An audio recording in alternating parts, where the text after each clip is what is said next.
नमस्कार। आकाशवाणी से प्रस्तुत है समाचार संध्या।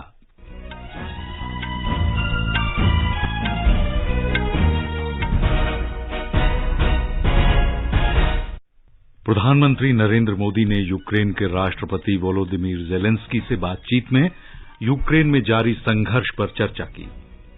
प्रधानमंत्री कल हिमाचल प्रदेश में 3,650 करोड़ रुपए से अधिक की परियोजनाओं का लोकार्पण और शिलान्यास करेंगे। निर्वाचन आयोग ने राजनीतिक दलों से चुनावी वायदों की वित्तीय जरूरतें पूरी करने के बारे में घोषणा पत्र में प्रामाणिक जानकारी देने को कहा।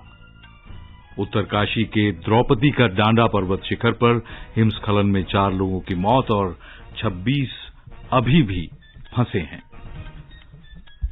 उड़ान योजना के तहत कोल्हापुर से मुंबई के लिए सीधी उड़ान शुरू। भौतिकी का नोबेल पुरस्कार क्वांटम यांत्रिकी पर काम के लिए 3 वैज्ञानिक साझा करेंगे। पूरे देश में दुर्गा नवमी श्रद्धा और उल्लास से मनाई गई। राष्ट्रपति और उपराष्ट्रपति ने दशहरे की पूर्व संध्या पर देशवासियों को शुभकामनाएं दी। बांग्लादेश में महिला T20 एशिया कप क्रिकेट में भारत ने यूएई को 104 रन से हराया और इंदौर में भारत के साथ तीसरे और अंतिम T20 क्रिकेट मैच में दक्षिण अफ्रीका की मजबूत शुरुआत।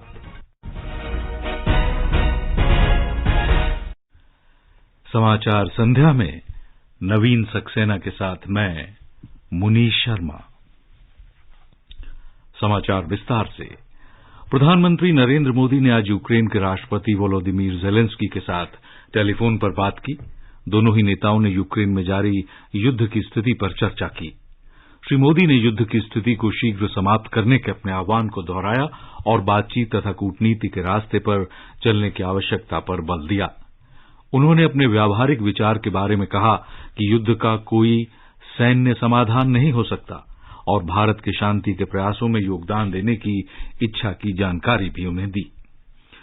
प्रधानमंत्री ने संयुक्त राष्ट्र चार्टर, अंतर्राष्ट्रीय कानून और सभी देशों की संप्रभुता और क्षेत्रीय अखंडता का सम्मान करने की बात दोहराई।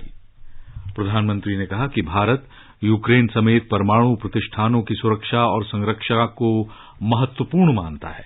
श्री मोदी ने परमाणु प्रतिष्ठानों को खतरे में डालने को रेखांकित करते हुए कहा कि इसके जन स्वास्थ्य और पर्यावरण पर दूरगामी और विनाशकारी परिणाम हो सकते हैं। दोनों नेताओं ने पिछले वर्ष नवंबर में ग्लासगो में अपनी बैठक का उल्लेख करते हुए द्विपक्षीय सहयोग के महत्वपूर्ण क्षेत्रों पर भी संक्षिप्त विचार विमर्श किया। प्रधानमंत्री कल हिमाचल प्रदेश के दौरे पर जाएंगे। श्री मोदी राज्य में 3,650 करोड़ रुपए से अधिक की परियोजनाओं का उद्घाटन और शिलान्यास करेंगे। वो बिलासपुर में अखिल भारतीय आयुर्विज्ञान संस्थान एम्स का उद्घाटन भी करेंगे। हिमाचल प्रदेश के मुख्यमंत्री जयराम ठाकुर ने आकाशवाणी को बताया कि प्रधानमंत्री हिमाचल प्रदेश को विकास की कई सौगातें देंगे। प्रधानमंत्री जी का बहुत एक स्नेह का एक रिश्ता है और बिना मांगे हिमाचल प्रदेश को एक नहीं अनेकों योजनाएं और हिमाचल जैसे छोटे प्रदेश के लिए ऑल इंडिया मेडिकल इंस्टीट्यूट मिलना और उसका इनॉग्रेशन के लिए आना और इन्होंने ही फाउंडेशन स्टोन भी किया था और वो भवन बन करके तैयार हुआ, को डेडिकेट कर रहे हैं। और उसी तरह से हमारे बिलासपुर में ही हाइड्रो इंजीनियरिंग कॉलेज का उसका इनॉग्रेशन वहां पर होने वाला है और उसके साथ साथ में मेडिकल डिवाइस पार्क भी शिलान्यास हो रहा है। बद्दी में जो हमारी इंडस्ट्रियल एरिया है उसमें भी एक शुरुआत हो रही है 4 लेन की। तो ये सारे 4 प्रोजेक्ट मेजर प्रोजेक्ट्स वो हिमाचल प्रदेश को जो है वो मिलकर के हिमाचल की विकास को, हिमाचल की प्रगति को बहुत गति देने के लिए प्रधानमंत्री जी ने ये काम किया। सूचना और प्रसारण मंत्री अनुराग सिंह ठाकुर ने हिमाचल प्रदेश में सुजानपुर में 10 करोड़ 88 लाख की विभिन्न विकास परियोजनाओं का उद्घाटन किया। श्री अनुराग ठाकुर ने कहा कि केंद्र तथा प्रदेश सरकार ने अनुसूचित जाति वर्ग के लिए अनेकों कल्याणकारी योजनाएं चलाई हैं। उन्होंने कहा कि केंद्र सरकार का अनुसूचित जाति वर्ग के लिए पूर्व में बजट 41,561 करोड़ था, जो कि मोदी सरकार ने बढ़ाकर 143,000 करोड़ किया। हिमाचल प्रदेश में विधानसभा चुनाव से पहले कांग्रेस को एक और झटका लगा है। 3 साल पहले भाजपा को छोड़कर कांग्रेस में गए पूर्व सांसद सुरेश चंदेल भाजपा में लौट आए हैं। बिलासपुर के सर्किट हाउस में भाजपा अध्यक्ष जगत प्रकाश नड्डा की उपस्थिति में सुरेश चंदेल भाजपा में शामिल हुए। निर्वाचन आयोग ने राजनीतिक दलों से चुनावी वायदों की वित्तीय आवश्यकता पूरी करने के बारे में घोषणा पत्र में प्रामाणिक जानकारी देने को कहा है। आयोग के आदर्श चुनाव संहिता में संशोधन प्रस्तावित किया है। आयोग ने कहा है कि घोषणा पत्रों में चुनाव वादों का औचित्य दिखना चाहिए। सभी राजनीतिक दलों को लिखे पत्र में चुनाव आयोग ने 19 अक्टूबर तक आदर्श चुनाव संहिता में प्रस्तावित संशोधनों पर उनसे राय मांगी है। गृह मंत्री अमित शाह ने कहा है कि अनुच्छेद 370 को हटाए जाने के बाद से जम्मू कश्मीर अब अधिक सुरक्षित हो गया है और आतंकी घटनाएं भी कम हो गई हैं। जम्मू कश्मीर के राजौरी बस अड्डे पर एक रैली में श्री शाह ने कहा कि पहले एक वर्ष में 4,768 आतंकी घटनाओं के मुकाबले अब मात्र 721 घटनाएं हुई। सुरक्षा बलों को मारने की घटनाएं एक साल पहले 137 थी, जो अब सबसे कम हो गई हैं।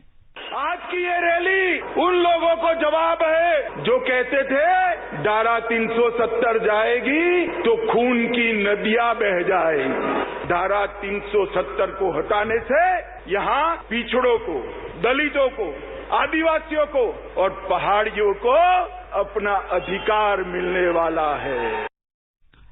गृहमंत्री ने यह भी कहा कि आतंकियों और अलगाववादियों के खिलाफ प्रधानमंत्री नरेंद्र मोदी ने सतत अभियान चलाया और हुर्रियत तथा युवकों के हाथों में पत्थर के स्थान पर अब लैपटॉप हैं, जिनके अच्छे परिणाम दिख रहे हैं।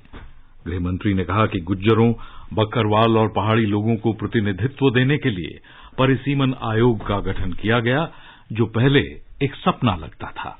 धारा 370 हटने के बाद मोदी जी ने वादा किया था कि हम जल्द से जल्द चुनाव कराएंगे।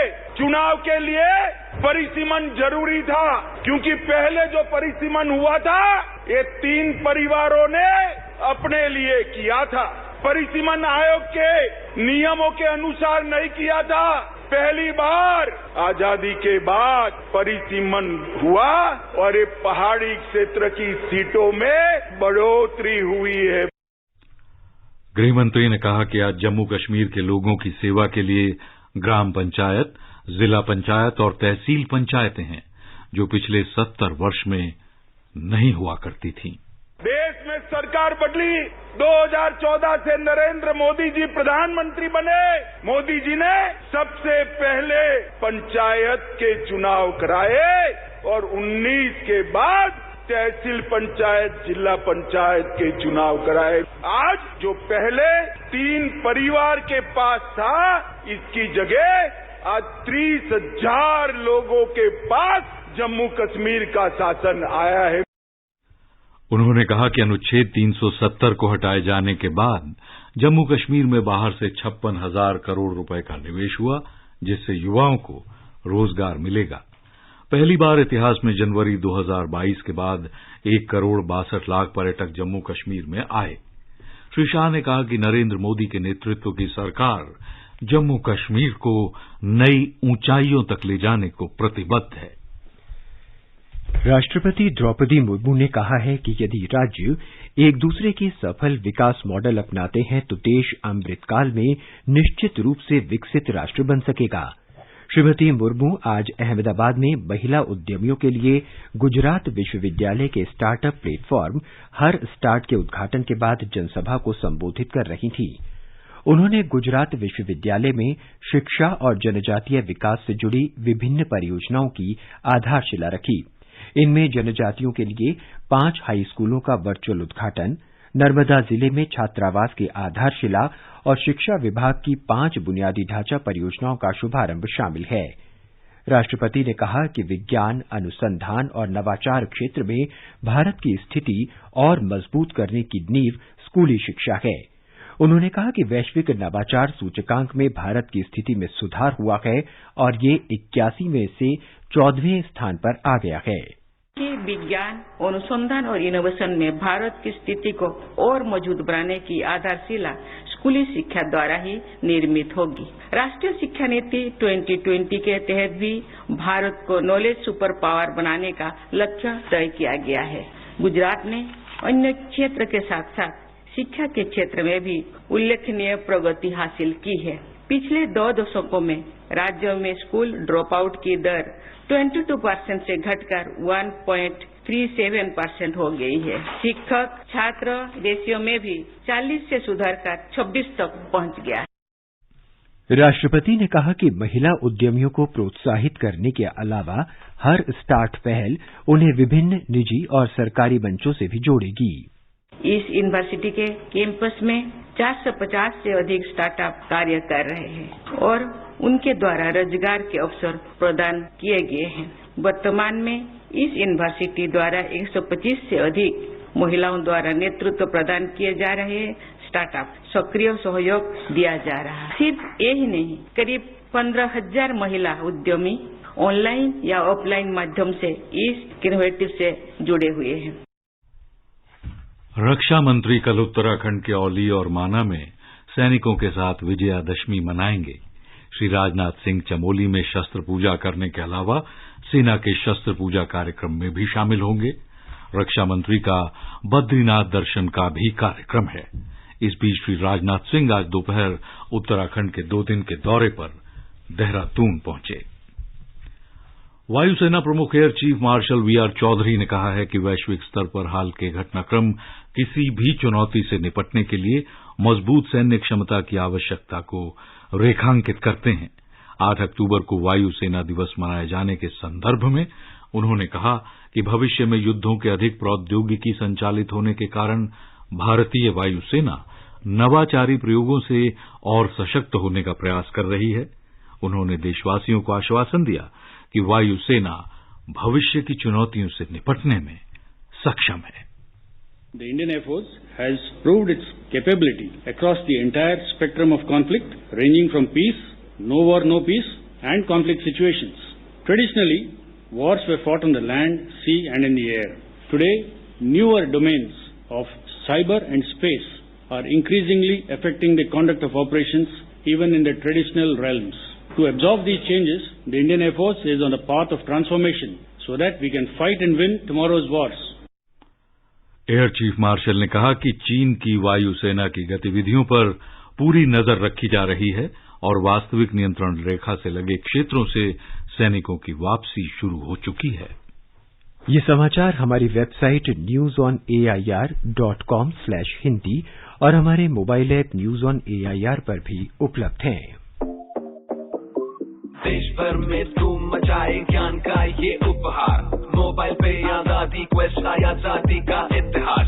डाउनलोड करे आजादी क्वेस्ट, खेलो जीतो ढेरों इनाम, मौका पाए जुड़ने का रेडियो और डीडी के साथ। सिर्फ खेल नहीं उत्सव है, आजादी का अमृत महोत्सव है, आजादी का अमृत महोत्सव है। डाउनलोड करें आजादी क्वेस्ट ऐप और पाएं ढेरों इनाम। समाचार संध्या में आपका फिर स्वागत है।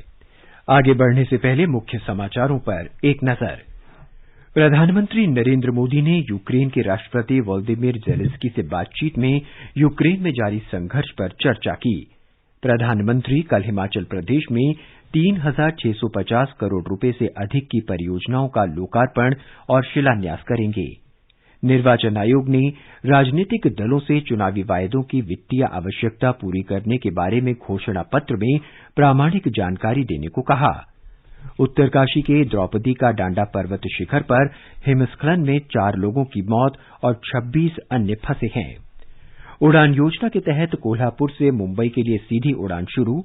भौतिकी का नोबेल पुरस्कार क्वांटम यांत्रिकी पर काम के लिए 3 वैज्ञानिक साझा करेंगे। पूरे देश में दुर्गा नवमी श्रद्धा और उल्लास से मनाई गई। राष्ट्रपति और उपराष्ट्रपति ने दशहरे की पूर्व संध्या पर लोगों को शुभकामनाएं दी। बांग्लादेश में महिला T20 एशिया कप क्रिकेट में भारत ने यूएई को 104 रन से हराया और इंदौर में भारत के साथ तीसरे और अंतिम T20 क्रिकेट मैच में दक्षिण अफ्रीका की मजबूत शुरुआत। उत्तराखंड के उत्तरकाशी में द्रौपदी का डांडा पर्वत शिखर पर हिमस्खलन से 4 लोगों की मौत हो गई, जबकि 26 अन्य लापता हैं। जिलाधिकारी अभिषेक रोहेला ने बताया कि खराब मौसम के कारण कुछ समय के लिए बचाव कार्य रोक दिया गया है। नेहरू पर्वतारोहण संस्थान के अनुसार प्रशिक्षुओं और पर्वतारोहण प्रशिक्षकों समेत 41 लोग हिमस्खलन की चपेट में आ गए।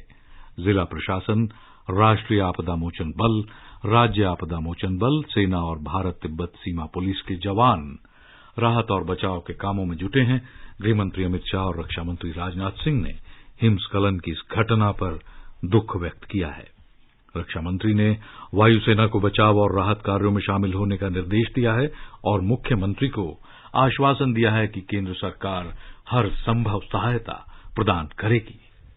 गुजरात के वडोदरा में एक सड़क दुर्घटना में 6 लोगों की मौत हो गई और 8 अन्य घायल हो गए। मृतकों में 2 बच्चे भी शामिल हैं। ये दुर्घटना राष्ट्रीय राजमार्ग पर उस समय हुई जब एक कंटेनर ट्रक ने तिपहिया वाहन को टक्कर मार दी। प्रधानमंत्री नरेंद्र मोदी ने इस दुर्घटना में मारे गए लोगों के प्रति दुख व्यक्त किया है। श्री मोदी ने प्रधानमंत्री राष्ट्रीय राहत कोष से मृतकों के निकट परिजनों को 2-2 लाख रुपए और घायलों को 50-50 हजार रुपए की अनुग्रह राशि देने की घोषणा की है।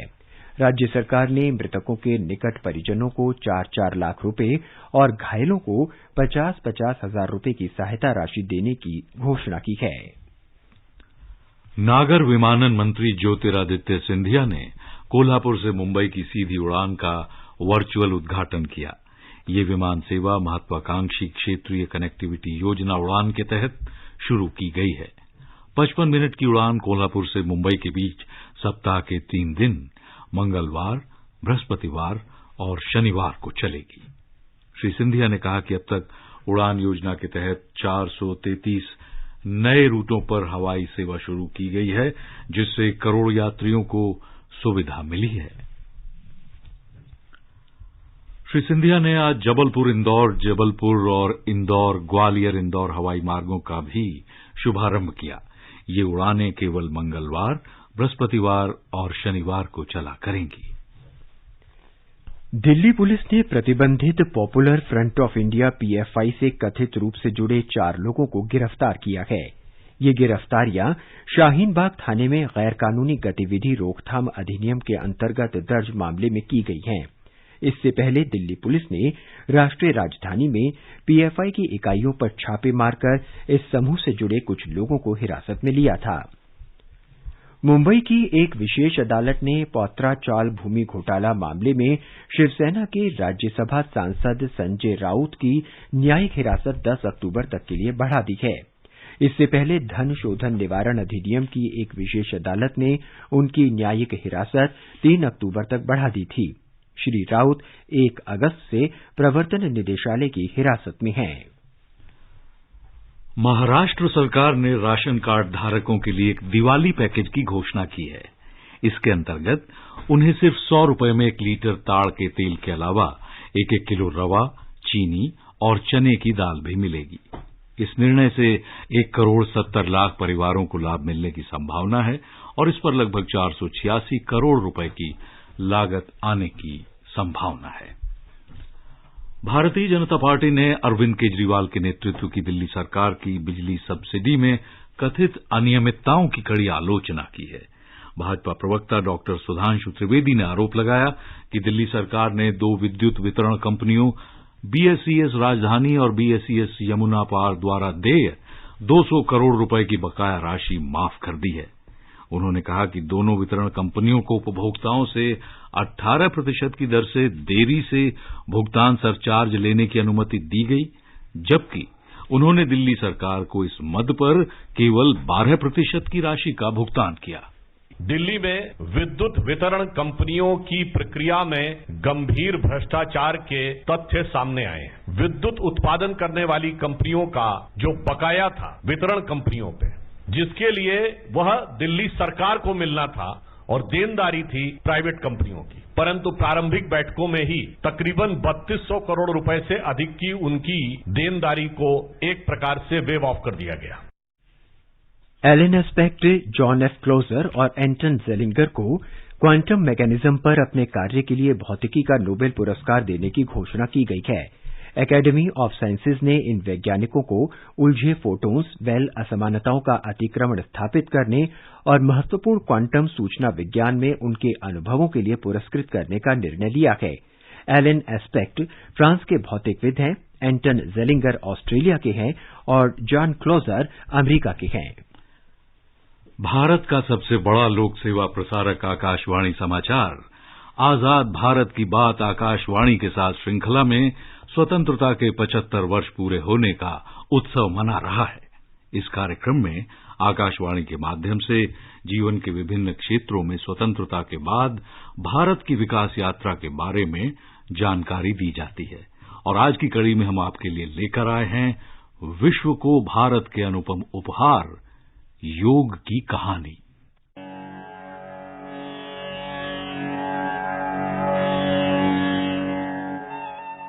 ऐसा माना जाता है कि योग की शुरुआत सभ्यता के शुरू होने के साथ हुई। ऋषि पतंजलि ने पहला योग दर्शन दिया, जिसमें योग को विचारों पर नियंत्रण करने और अंतर्मन में स्थिरता लाकर जीवन को शांतिमय बनाने के साधन के रूप में परिभाषित किया गया। ये योग है, संयोग है, आरोग्य ही योग है। योग एक प्राचीन शारीरिक, मानसिक और आध्यात्मिक अभ्यास है जो भारत ने विश्व को दिया है। योग शरीर और चेतना को परिवेश और प्रकृति के साथ जोड़ता है। योगाचार्य BKS अयंगर ने कहा था कि योग आपके शरीर की प्रत्येक कोशिका के प्रति जागरूकता के साथ साथ ध्यान को भी आकर्षित करता है। उन्होंने कहा कि आसन आपके शरीर और मन को आपस में जोड़ते हैं, जिससे आप शारीरिक और मानसिक रूप से बेहतर स्थिति में पहुंचते हैं। ये संतुलन जब उच्च अवस्था में पहुंचता है तो व्यक्ति आध्यात्मिक हो जाता है। So yoga for me, as far as I understand, is to unite the body with the mind and taking body and mind together to be it in par with the eternal evergreen state of this self. प्रधानमंत्री नरेंद्र मोदी की पहल पर संयुक्त राष्ट्र महासभा ने वर्ष 2014 में 21 जून को अंतर्राष्ट्रीय योग दिवस के रूप में घोषित करने का ऐतिहासिक निर्णय लिया। प्रधानमंत्री मोदी ने संयुक्त राष्ट्र महासभा में अपने पहले संबोधन के दौरान कहा कि योग हमारी प्राचीन परंपरा का एक अमूल्य उपहार है। योग हमारी पुरातन पारंपरिक अमूल्य देन है। Invaluable contribution मन of our व शरीर, country, of our विचार tradition. व कर्म, योग, संयम our heart, our व body, उपलब्धि की, our ideology, एकात्मता का our action, तथा मानव everything व is प्रकृति a के part beach of our country. सामंजस्य का And in order मूर्त to, रूप है। it's important that ये we have स्वास्थ्य a coordination व कल्याण का between all these. समग्र दृष्टिकोण And है। this is an important योग perspective. केवल Our व्यायाम भर न होकर yoga अपने should आप not be से just an exercise तथा for विश्व us, but व प्रकृति के साथ it should be तादात्म्य को प्राप्त करने का a means. माध्यम है। यूनेस्को द्वारा योग को विश्व अमूर्त सांस्कृतिक विरासत के रूप में शामिल करना इसके वैश्विक महत्व और संपूर्ण मानवता के लिए इसके लाभों पर प्रकाश डालता है। योग सर्वे भवन्तु सुखिनः सर्वे सन्तु निरामया का संदेश देता है, जिसका अर्थ है सभी के लिए सुखी और रोग मुक्त जीवन की कामना। विश्व भर के 170 से अधिक देशों के लोगों ने स्वस्थ रहने के लिए अपने जीवन में योग को अपनाया है। दुनिया भर में भारतीय मिशनों और केंद्रों ने विदेशों में योग के प्रति जागरूकता और उत्साह को और बढ़ाया है। प्रतिष्ठित वैश्विक स्थलों एफिल टावर से लेकर माउंट एवरेस्ट तक हजारों लोग योग के विशेष कार्यक्रमों में शामिल हुए हैं। योग शब्द स्वयं एकता का प्रतीक है और मानव जीवन के संपूर्ण दृष्टिकोण को दर्शाता है। विश्व आज संघर्षों, हिंसा, खराब स्वास्थ्य और दुर्भावनाओं से ग्रस्त है। आइए हम सामूहिक रूप से इस प्राचीन विज्ञान के असीम लाभों की खोज करें, जो भाईचारे और मैत्री के संदेश वसुदैव कुटुंबकम की भारतीय परंपरा को बढ़ावा देता है। समाचार कक्ष से जागृति शर्मा।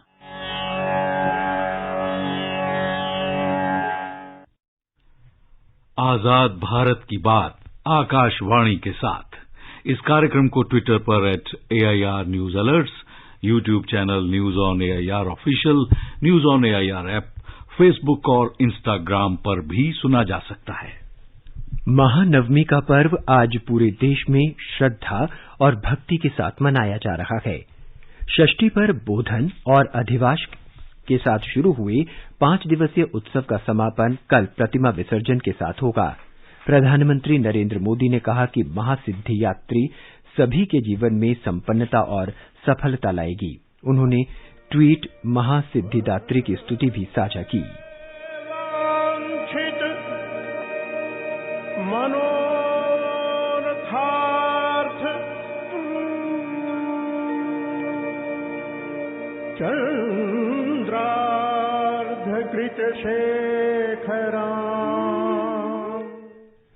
राष्ट्रपति द्रौपदी मुर्मू और उपराष्ट्रपति जगदीप धनखड़ ने विजयदशमी की पूर्व संध्या पर लोगों को बधाई दी है। सुश्री मुर्मू ने कहा कि विजयदशमी को देश भर में बुराई पर अच्छाई, असत्य पर सत्य और अनैतिकता पर नैतिकता की विजय के रूप में मनाया जाता है। राष्ट्रपति ने कहा कि भगवान राम का आदर्श व्यवहार और औचित्य से संबंधित संदेश कई पीढ़ियों तक लोगों के लिए प्रेरणादायक है। उपराष्ट्रपति ने कहा कि दशहरा न केवल बुराई पर अच्छाई की जीत का प्रतीक है, बल्कि लोगों के धर्म या धार्मिकता में विश्वास को मजबूत करता है। राष्ट्रीय स्वयंसेवक संघ आरएसएस कल सुबह नागपुर में रेशमबाग मैदान में विजयदशमी उत्सव का आयोजन करेगा। प्रसिद्ध पर्वतारोही और पद्मश्री पुरस्कार विजेता श्रीमती संतोष यादव उत्सव में मुख्य अतिथि होंगी।